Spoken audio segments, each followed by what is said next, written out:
A few days ago, Henry Ramos was starting brawls in AAA, and fast forward to yesterday, he made his debut after spending almost 11 straight seasons in minor league baseball. Yes, a 30-year-old rookie got called up a few days after starting a brawl. Go figure. What's going on, everyone? It's Fuzzy. Welcome back to yet another MLB recap. Thank you all so much for stopping by. If this is your first time on the channel, we do this every single day, so don't be afraid to hit that subscribe button, as well as save yourself 20 bucks off on SeatGeek. Use code Fuzzy if you're going to any baseball games anytime soon. The Yankees suffered yet another embarrassing loss yesterday. The Tigers, of all teams, are making some noise, and then the wild card races in both leagues are exactly that. They're wild. Now, before we talk about the two walk-off home runs from yesterday, of course, we have to recap the finale of the Dodgers versus Giants. This is the final time that they will be playing for the rest of 2021. Brandon Belt goes adios pelota, and then Steven Duggar lets the helmet fly on a 2 RBI triple, and Darren Ruff, he adds yet another run, and this was all versus Walker Buehler, who right now might be the favorite to win the Cy Young, and I think to a lot of people, he is the favorite.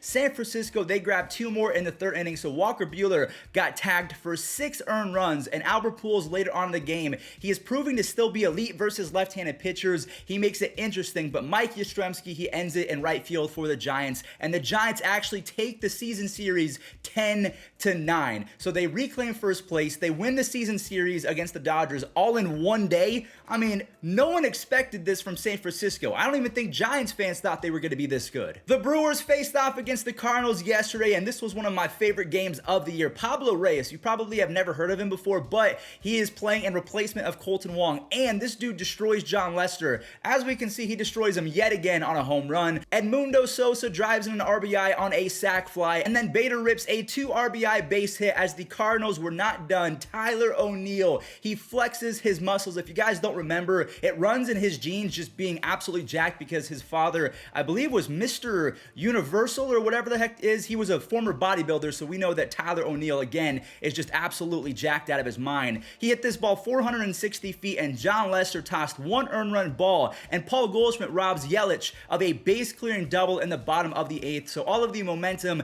was to the Cardinals until Giovanni Gallegos came in and imploded for the 2nd or 3rd time in the last couple weeks, and then Alex Reyes comes in to replace him, but Daniel Vogelbach says, hey, I don't care who you are, I am driving this ball 400 plus feet for a walk-off grand slam. The Brewers come away with a 6-5 victory. In my opinion, I think the Brewers are up there with the Giants and the Dodgers as powerhouses in the National League. They look World Series bound. Another team that could still be World Series bound, we'll have to wait and see how they play the last few weeks because their schedule is insane. The Padres, they beat the Astros yesterday. Alex Bregman drives an Altuve for the game's first run, but then the Padres, they answer back with 3 runs on a Will Meyer sac fly, and that was right before Eric Hosmer doubles in Jake Cronenworth and Manny Machado, and then Jake shows off the defense at shortstop. I think, honestly, that he could be the better defender at shortstop. Yes, even over Fernando Tatis Jr. Chris Paddock looked fantastic until he gave up 2 home runs in the 7th inning to tie up the ball game. That's a big ouch for me. Now, good thing we are all still in the Crone zone. Jake Cronenworth connects for his 20th home run of the year. This was a walk-off bomb. He now has a 4.9 WAR. But yeah, their schedule for the remainder of the year, it's tough. So we'll talk about the wild card race in just a second because now we have to recap the Mets versus the Nationals. This series has been a lot of fun to watch. Now, this was a big first inning for both teams as Michael Conforto singles in 2 RBIs, and then Javier Baez drives in another, and McNeil adds the 4th run of the inning on a sac fly. But Lane Thomas and the Nationals, they are not going to go away quietly. Lane Thomas now has 3 home runs and 10 RBIs in his first 19 games, and Josh Bell is very much having a comeback season. He hits a 2-run home run. That's number 24 on the year already. Speaking of comeback years, Jonathan Villar smacked his 18th bomb. He has a 122 OPS plus. That is really good. Javier Baez drives an Oppo Taco to make it 6-3, and then the Nationals, they fight back to tie it up. Now we have to go into the extras where Pat Mazeika, his sac fly grabs the lead, and Francisco Lindor connects on his 13th home run, and Kevin Pillar hits a grand slam. Over his last 22 at-bats, Kevin Pillar has 4 home runs and 10 RBIs. So the Mets, they win 13-3 over the Nationals. The Tigers have been playing pretty well against the Reds. Casey Mize, he's on a pitch count limit, but he tosses 3 perfect innings. Akil Baddoo is able to turn a single into a double. Robbie Grossman gets on immediately after that, and then they're both driven in by the Candyman on Jamier's 39th double of the year. He is #1 in all of Major League Baseball. Jamier then scores on a sac fly, and then the speed. Jonathan Scope drives in Akil Baddoo after Akil tried to steal second base, but he turned that into a run. I mean, the guy is just so fast. That's why I really like him, because he's got some sneaky pop and he can fly. Gregory Soto strikes out 2 for his 18th save, and the Reds, they fall to 4-6 in their last 10 games. Now, the final 2 kind of wild card teams that I want to bring up, the Phillies and the Braves, but first and foremost, let's talk about the Phillies versus Miami, because the chosen one, can you believe that this magazine cover came out 12 years ago? Time is absolutely flying by. This was his 27th home run. Bryce Harper has a 209 OPS plus in the second half. That is godly. Freddie Galvis turns on a pitch for his 11th home run, and De La Cruz, Mr. Bryan, gets payback after getting hit in the back of the neck by a fastball. He has a 336 batting average and a 136 OPS plus. Bryan then ties it on a fielder's choice, and this one has to go to extras, where Odubel Herrera knocks in a Mickey Mouse RBI, and Ian Kennedy, probably his biggest moment as the new closer for the Phillies. He has 2 shutout innings, has 4 strikeouts, and he gets the W. So the Phillies are just 2 games back of first place, and they're 2.5 games back of the second place in the wild card. And then the Braves versus the Rockies. I mean, this was just mean. Ryan Fettner was making his debut for the Rockies, and Ozzie hits a home run on the very first pitch that he tossed. That was his 26th home run of the year. Austin Riley makes it 2-1 on a sac fly, and Adam Duvall pummels a 3-run dong to center field, and then Travis d'Arnaud makes it back-to-back. Julian Fernandez, I just want to talk about it. He did get shelled, but on his first ever strikeout, he threw 102.5 miles an hour. So the Rockies have a couple guys that are just flamethrowers. And Atlanta says, yeah,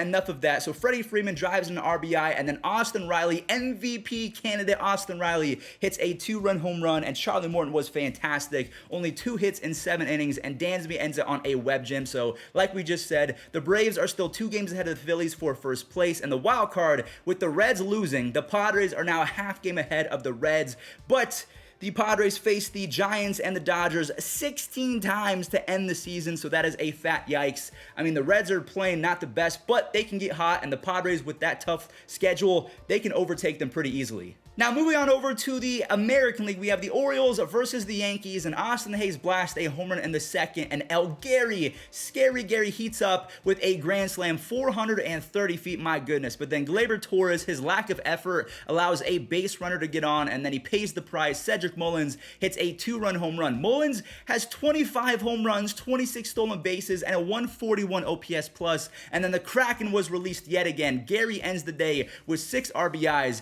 Enter Andrew Heaney. I'm not sure if the Yankees are going to keep this guy around much longer, because he implodes yet again. Jahmai Jones doubles in 2. Jorge Mateo hits one to no man's land for an RBI. And then Gutierrez and the bullpen send the Yankees packing. So the Yankees lose the series against the Orioles, and they are just barely keeping alive in that wild card race. The Jays versus the A's. Good Lord, look at this catch from Randall Grichuk. What a way to start the game. Lourdes Gurriel Jr. rips a 2 RBI triple, so he now has 12 ribbies in his last 3 games. Grichuk then clutches up on the offense with an RBI double, and Marcus Semien with 35 home runs. The Blue Jays could have 2 guys with 40 bombs by the end of the year between Vlad Jr. and Semien. Alejandro Kirk hits a 3-run tater. He has been very good in almost 130 OPS plus in his first 53 MLB games. Bo Bichette knocks in an RBI, and Robbie Reagan was at it yet again. He had 10 strikeouts, I think in his 3rd or 4th consecutive game, only allowed 1 base hit in 6 2/3 shutout innings. He has a 6.7 WAR and a 2.6 ERA. If the season ended, I would give him the Cy Young, just ahead of Garrett Cole, but maybe that's up for debate. The Mariners versus the Diamondbacks. Abraham Toro and Tom Murphy are able to grab the early lead for Seattle, but it vanishes in the 6th inning courtesy of Pavin Smith and David Peralta. And 29-year-old Henry Ramos made his debut and got a single just a few days after, he started a brawl in AAA, but he was hitting .371, so it was time to call him up, and the score stays 3-3 into the 11th, where Seattle explodes for 7 runs. Kyle Seager starts it off with a 2 RBI double, then you have 2 singles that drive in a few runs for Toro and Tom Murphy.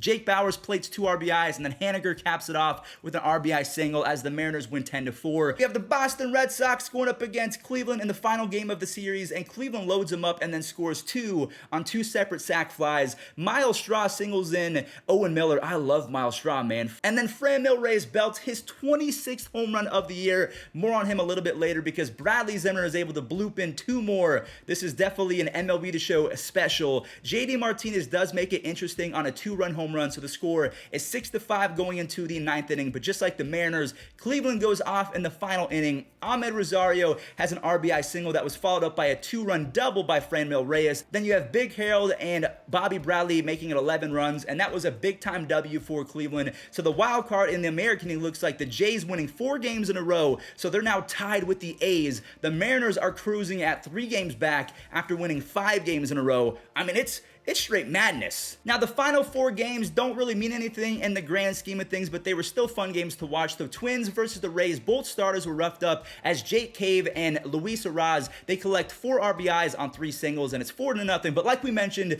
both starting pitchers had a rough day. So Brandon Lau connects on his 33rd home run and then scores on a double from Nelson Cruz. Austin Meadows hits a 2-run go-ahead home run. He's now sitting at 96 RBIs, but then Nick Gordon, he plays hero ball. One time earlier in the game as Wander Franco hits a double, I think it was in the 8th inning, to extend his on-base streak to 34, maybe even 35 games. I'm blanking right now. Nick Gordon delivers for the go-ahead RBI, and Colomé shuts it down even though he had 2 base hits and a walk in the 9th inning. The Royals versus the White Sox, Salvador Perez does not make sense. Home run number 41 was a 450-foot Oppo Taco on a ball that was 3 feet outside the strike zone. He now has 52 home runs and 134 RBIs over his last 172. Lopez scores in the 3rd on an error, and Mondesi shows his value. He has a single, he steals 2nd, he steals 3rd, and then basically steals a run on a sac fly. Whit Merrifield makes it 6-0 as Brady Singer was nasty. 7 shutout innings, did not walk a single hitter, had 6 strikeouts.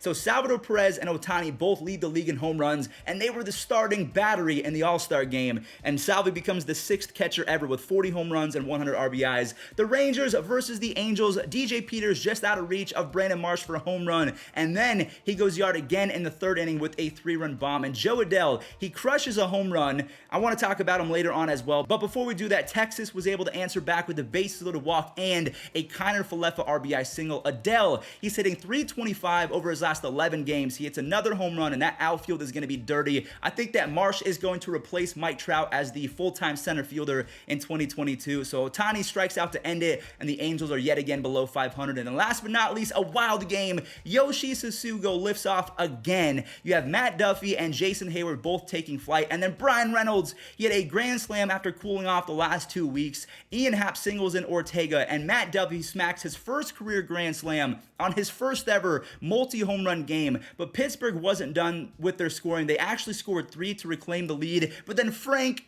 the Tank, Frank Schwindel, hits the 3rd grand slam of the game. He now has a .370 batting average with 10 home runs and 29 RBIs in his first 30 games. The Cubs are on a 6-game winning streak. That is very nice. But thank you all so much for watching. That is going to do it for today's MLB recap. Stay safe out there. Use code Fuzzy on SeatGeek to save yourself $20 off and enjoy this day in MLB history. I think Orioles fans are going to be happy with this day in MLB history. And overall, the recap, because they beat the Yankees, and then Cal Ripken and Eddie Murray, they did this.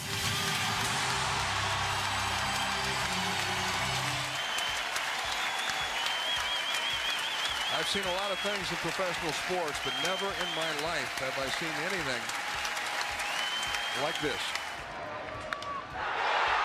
This might be it. Way back it is. It's gone. Hey, 500 for Eddie Murray.